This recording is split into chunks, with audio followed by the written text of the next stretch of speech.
Ny fampandrosoana ifotony no antoka ho amin'ny fampandrosoana hoy ny Front National ny antoko leader Fanilo. Nosoritany fa maro ny ezaka tanterahany fitondrana rajonary mampianina entina indrindra ampiroboroboana ny vondrom-bahoaka hitsinjaram-pahefana ary ampanjaka ny fitsinjaram-pahefana. Vola Ravoavy sy Tsirakotsarson hatrany no tatitra ny vaovao antsika.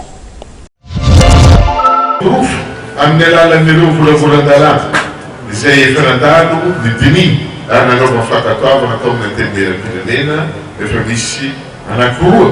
izay tany aroa ary mbola misy anankitelo araiky famiteny farany satria misy hita fa somary misy lesoka zany eo amin'ny le lalàna fehizoro izay nanina tamin'ny fotoananiny dia nasiana fagnitsina ny andalany sasatsasany ao amin'ny lalàna eo ihany taty aoriana iny ka eo anatrehan'izany atsapa ihany koa fa raha ohatran-draka mbola ho ela loatra eo amin'ny fampiarana azy misy le fametrahana ny rafitra isan-karazany izay miaingy avy amin'ny ifotony amin'izao fotoana zao moa antsika dia vita fifidianana tamin'ny commune iroso amin'ny fifidianana amin'ny faritra iroso amin'ny fifidianana amin'ny faritany satria le décentralisation amintsika dia misy niveau anankitelo dia ny commune ny faritra ny faritany dia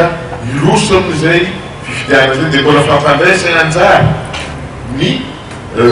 vahoaka amin'ny tsiraikaraiky amin'ireny rafitra rehetra regny fa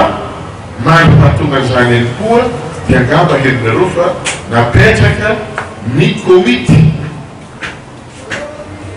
local pour le développement zany hoe komity agny fotony mba hoentina hitondra ny fampandrosoana ary ny vola mitetigny 300 tapitrisa ariary na 1 milliard de francs io isaky ny districta zany no natokana ho an'izay zavatra zay ary iarahany misy olom-bahoaka sy ny olom-bavidy manapaka hoe ahoana ny ampiasana le voatra dia misy miasy sahalan'ny mahakasika fotodrafitrasa zay voatery tsy maintsy ilana ny budget avy agny avy amin'ny foibe fa misy kosa miasa izay ilana farapahan-kevitra hainga ary ilana ihany koa ny déblocage na hoe fampiasana le vola agnatin'ny fotoana fohy dia fohy sahala amin'ny hoe fampidiran-drano na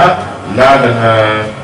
tsy fantako karazana asa nahino na asa lalana tokony mba ho vitantsika ty amin'ny any zany dia mba misy vola